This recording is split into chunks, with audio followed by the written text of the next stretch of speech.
Good morning, good morning, good morning. Pleasure to be back in New York City. Everybody knows to my right, Melissa DeRosa. States are now having to roll back their reopening plan. Fact, the buck stops on the president's desk. That is a fact. That's what it means to be the president of the United States. In this state, the buck stops on my desk. I am the governor of the state. It stops on my desk. It doesn't just stop on the president's desk because he's the president. This is also the words that came out of his mouth. He was in denial of the COVID virus from day one. It's just the flu. It's going to go away. It's going to be a miracle. It's not going up. It's only the testing that is going up. He denied the reality of this situation from day one. Reopen right away, liberate those states. I had all the demonstrations every day. Liberate.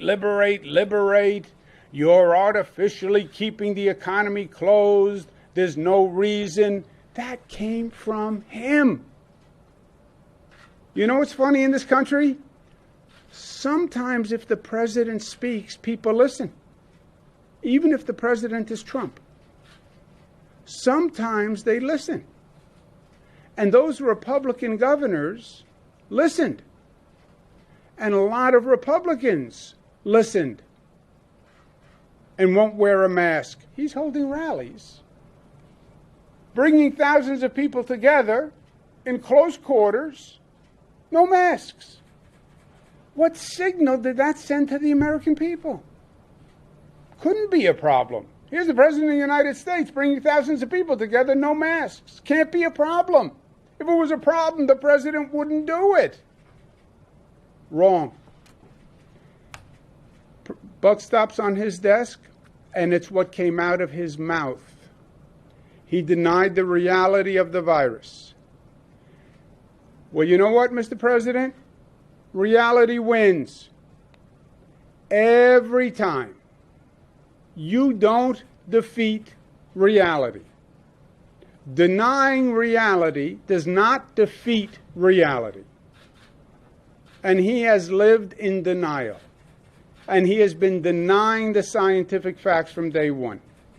He has been denying what every health expert in the United States of America was saying.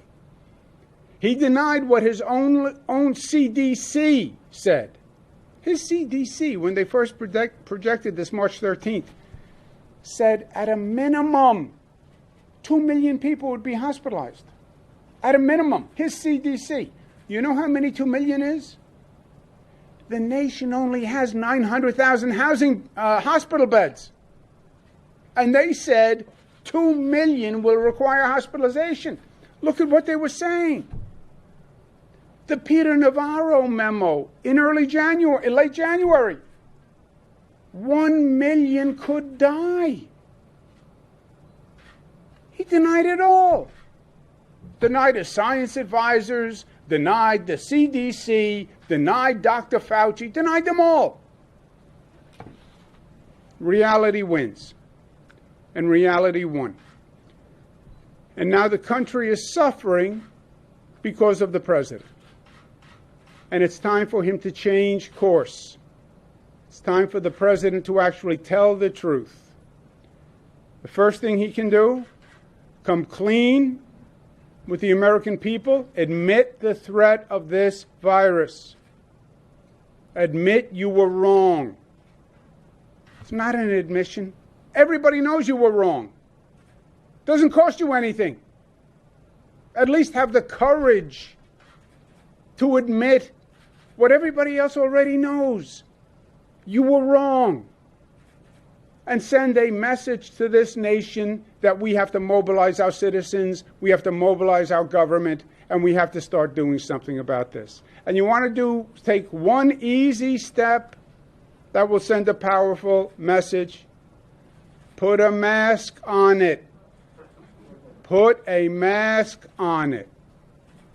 Next time you're smiling at the camera, put a mask on it. Mr.